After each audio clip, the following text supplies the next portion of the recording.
বাংলাদেশে আশ্রয় নিয়ে মিয়ানমারের ১২ লাখের বেশি রোহিঙ্গা দেশের একটি বড় সংকট। গত ৭ বছরেও রোহিঙ্গা প্রত্যাবাসনে মিয়ানমারের সাড়া পাওয়া যায়নি।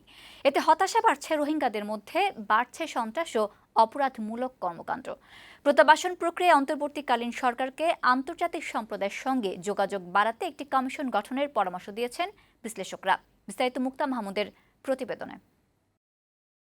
২০১৭ সালের ২৫শে আগস্ট মিয়ানমারের সামরিক জান্তার নির্মম হত্যাযজ্ঞ ও ভয়াবহ নির্যাতনের মুখে ৭ লাখের বেশি রোহিঙ্গা সীমান্ত পাড়ি দিয়ে বাংলাদেশে আসে। তৎকালীন সরকার তাদের আশ্রয় দেয় কক্সবাজারের উখিয়া ও টেকনাফে। সেখানে আগে থেকেই আশ্রয় নেয়া রোহিঙ্গা ছিল প্রায় ৩.৫ লাখ। সব মিলিয়ে বর্তমানে ১২ লাখেরও বেশি রোহিঙ্গা কক্সবাজারের ৩৩টি আশ্রয় ক্যাম্পে বাস করছে। কিছু আছে ভাসানচরেও। এদের নিজ দেশ মিয়ানমারে ফেরত পাঠাতে দ্বিপাক্ষিক ও বহুপাক্ষিক আলোচনা হলেও মিয়ানমারের সাড়া মেলেনি। এদিকে ক্যাম্পগুলোতে প্রতি বছরে প্রায় ৩০,০০০ করে নতুন রোহিঙ্গা শিশু জন্ম নিচ্ছে। আন্তর্জাতিক দাতা সংস্থাগুলোর মনোযোগ ও সহায়তার পরিমাণও কমেছে। বিপুল সংখ্যক এই রোহিঙ্গারা দেশের জন্য নানা সংকট ও বিপদ নিয়ে আসছে।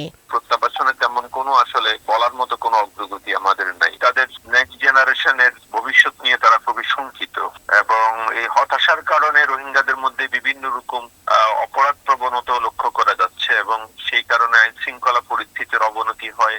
তাদের মধ্যে বিভিন্ন গ্রুপ তৈরি হয়েছে এবং বিভিন্ন নেগেটিভ কোপিং মেকানিজম যেগুলো রয়েছে সেগুলোতে তারা জড়িয়ে যাচ্ছে। রোহিঙ্গা ক্যাম্পেও প্রায় প্রতিদিন ১০০-র মতো বাচ্চা জন্মগ্রহণ করে এবং বছরে প্রায় ৩০,০০০-এর উপরে শিশুরা আসছে।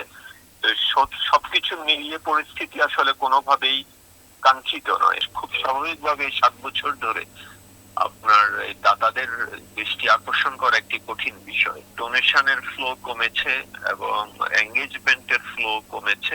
খুব চ্যালেঞ্জের মুখে আছে। আর্থিকভাবে আমরা সংকটের মধ্যে আছি।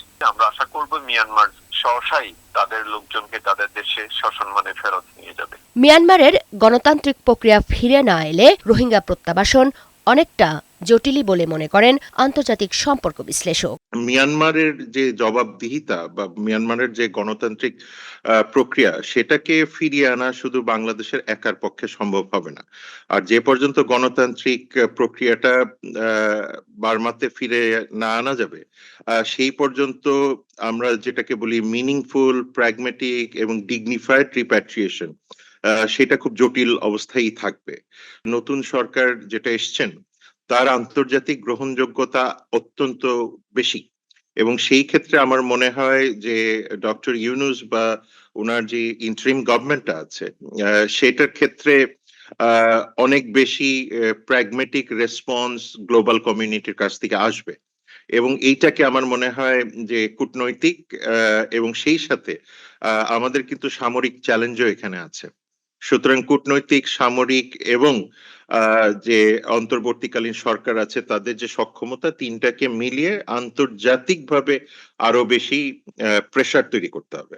অন্তর্বর্তীকালীন সরকারের একটা গুরুত্বপূর্ণ কাজ হবে একটা রোহিঙ্গা কমিশন করা এই রিপ্যাট্রিয়েশনের বিষয়ে এবং যদি এই ধরনের রোহিঙ্গা কমিশন করা যায় আমার মনে হয় যে কোঅর্ডিনেশন, আন্তর্জাতিক সম্প্রদায়ের সাথে যোগাযোগ বাড়ানো এবং সেই ক্ষেত্রে শুধুমাত্র অনেক ক্ষেত্রে দেখা যায় যে পলিটিক্যাল কনস্ট্রেইন্ট থাকে, ডিপ্লোম্যাটিক কনস্ট্রেইন্টও থাকে। সুতরাং এই ধরনের কমিশনের মাধ্যমে আমার মনে হয় যে স্পেশাল এনভয় বা স্পেশাল টাস্ক ফোর্স করে সেটাকে দিয়ে একটা প্র্যাগম্যাটিক সলিউশনের দিকে যাওয়া এবং সেটাতে আমার মনে হয় যে রোহিঙ্গাদের যে ভাষা মানে রোহিঙ্গাদের যে ভয়েস বা তাদের যে কনসার্ন গুলি আছে সেগুলো তুলে ধরতে হবে। সুতরাং আমি মনে করি যে ইন্টারিম গভর্নমেন্টের এখন উচিত হবে যে এক ধরনের যেটাকে আমরা বলি ইনস্টিটিউশনাল রেসপন্স তৈরি করা, যেটার দায়িত্ব থাকবে এই রিপ্যাট্রিয়েশন। শুধু রিপ্যাট্রিয়েশন না, বার্মা বা আমাদের যে নেইবারিং বা বর্ডারিং জায়গা আছে আরাকান সেইটার স্টেবিলাইজেশনের সাথে কাজ করা।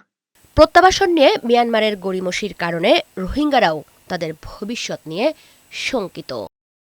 মুক্তা মাহমুদ, বৈশাখীর সংবাদ, ঢাকা।